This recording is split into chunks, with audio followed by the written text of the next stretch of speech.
Boa noite, alunos da nona série. Aqui é a professora de História, Maria do Carmo. Como nós já havíamos visto na aula passada, o período colonial, e paramos no retorno da corte.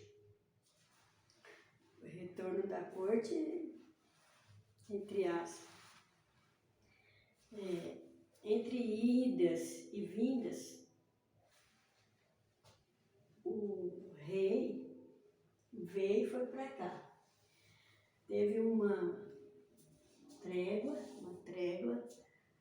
em qual o Brasil se separou mesmo, Portugal, mas daí essa Constituição continuou.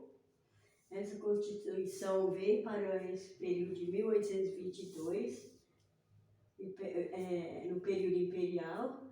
O primeiro trata-se de três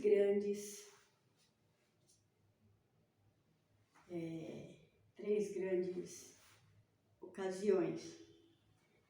O primeiro reinado, regências, e o segundo reinado.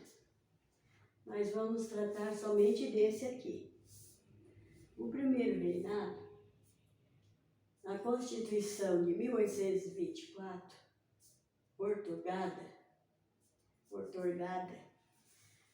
Dom Pedro veio para cá, para o Brasil, em 1822, do qual traz uma carta pedindo essa Constituição aqui, ou seja, tipo uma escritura pública.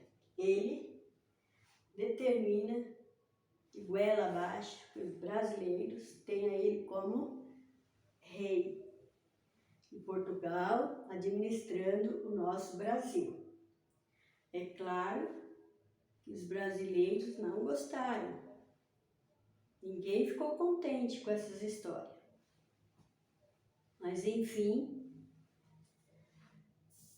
ele fica aqui como rei. E aí, Dom Pedro I como rei. E aí vem a Confederação do Equador, que nada mais é do que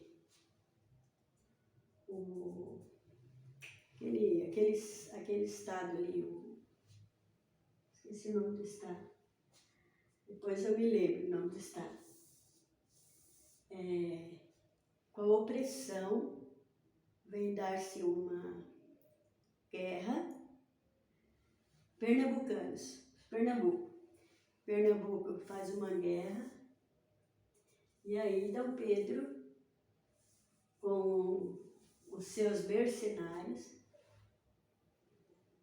paga-se muito bem essa cúpula de mercenário, ir lá e acabar com a festinha dos pernambucanos. Tudo bem.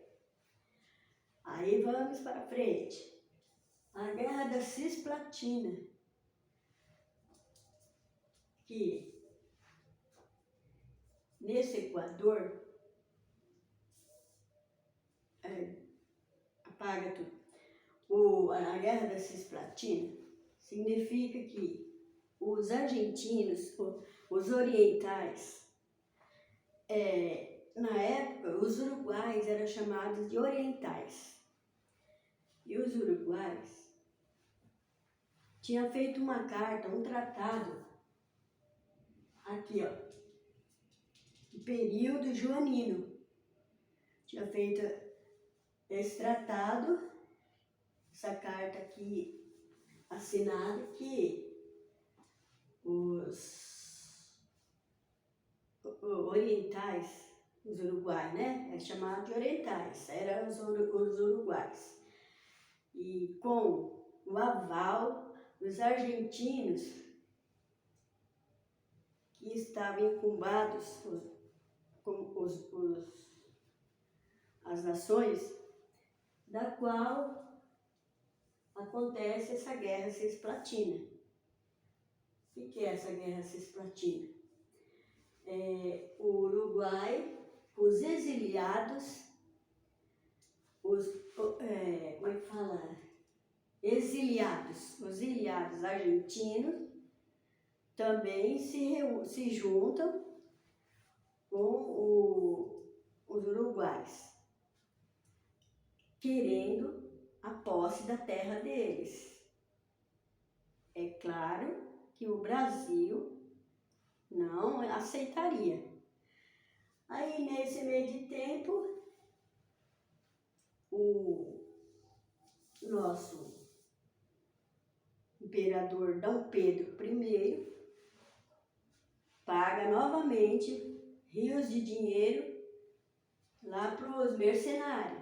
Os mercenários vai lá, acaba que vencendo essa guerra entre uruguaios e argentinos.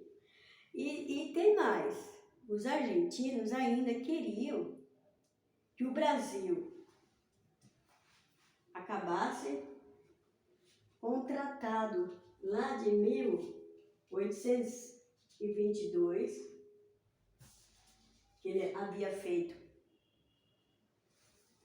com Dom Pedro, e essa época já passou-se 4 anos. E aí eles cobraram, quero a minha terra de volta.